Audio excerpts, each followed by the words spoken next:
sheegeen inay degdeg u soo magacaabayaan labadii xubnood ee mataliyay guddiga komishanka doorashooyinka xisbiyaana arrintaasi sida wartan bismillaahi raxmaani raxiim horta dhammaan saxaafadda waan idin salaamayaa arrintaadii weydiisay muddo badan baynu sugaynay inay saddexda xusbi wax isla afkartaan runtii waa dariiq dheer oo ay soo martay somalilan wada hadal in wax kasta lagu dhamaysto walow ay sanadkan naga yara xumaatay oo dhexgal iyo na lagu sameeyey arrinta aanu maanta ka heshiinay haddii ay qaateen xusbiyadii mucaaridka ahayd mucaaridka ahaa aad iyo aad baan ugu hambalyaynaynaa runtii waananu ka sugaynay muddo fara badanna waxaan idiin sheegay inay dhammaanayso maalin maalmaha ka mid ah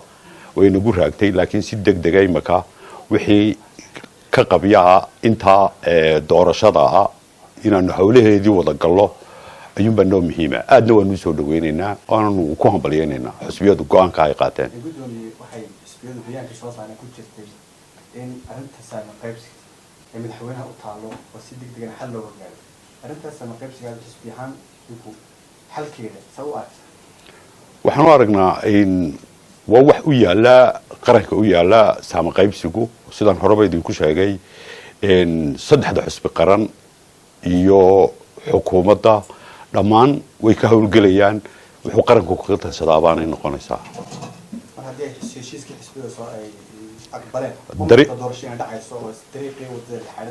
aad baan ugu rajo weynay doorashadii inay dhacdo waanay dhacaysaa gudoomiye dhawaan siyaasiyiinta gobolka Awdal kulan isugu yimaadeen magaalada Boorama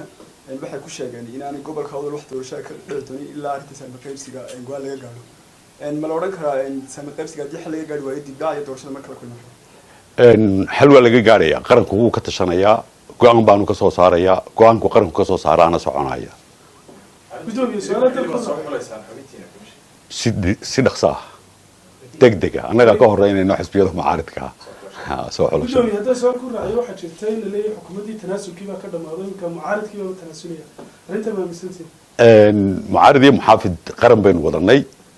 waddan baynu wada dhisanaynaa tanaasul fara badan baanu samaynay mucaaridkana waa looga baahan yahay inay tanaasulaan waananu ku hambalyaynaynaa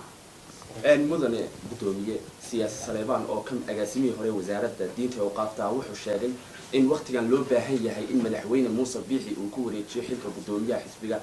mudane Maxamuud Xaashi goorma ayaa la filayaa inuu madaxweyne Muuse Biixi xilka gudoomiyaha xisbiga kulmiye wareejiyo anigu qof ma jawaabo horta qofkuna waa dimuqraadiyadu xaq buu leeyahay wuxuu oranayo haddaan kaaga warramo xisbiga gudoomiyenimadiisa layskuma wareejiyo muusena laguma wareejin hebel kalena lagu wareejin maayo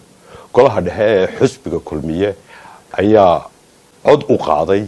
in maalintay doorashadu dhacdo lagu wareejiyo gudoomiye ku-xigeenka xisbiga dariiq bay leeday dariiqa sida lagu wareejiyo reerena iskuma wareejin hebelna hebel kuma wareejin annagaa u taagnay gacan imakana gacantii unbaa la sugayaa doorashada aanu dhacay ninkiisa soo sharaxa iyuunbaa codka la siinaya qof walibana xaq buu leeyahay laakiin waxa la isku wareejinaya ama reer isku wareejinayaan ama gudoomiye kale ku wareejinaya ma jirto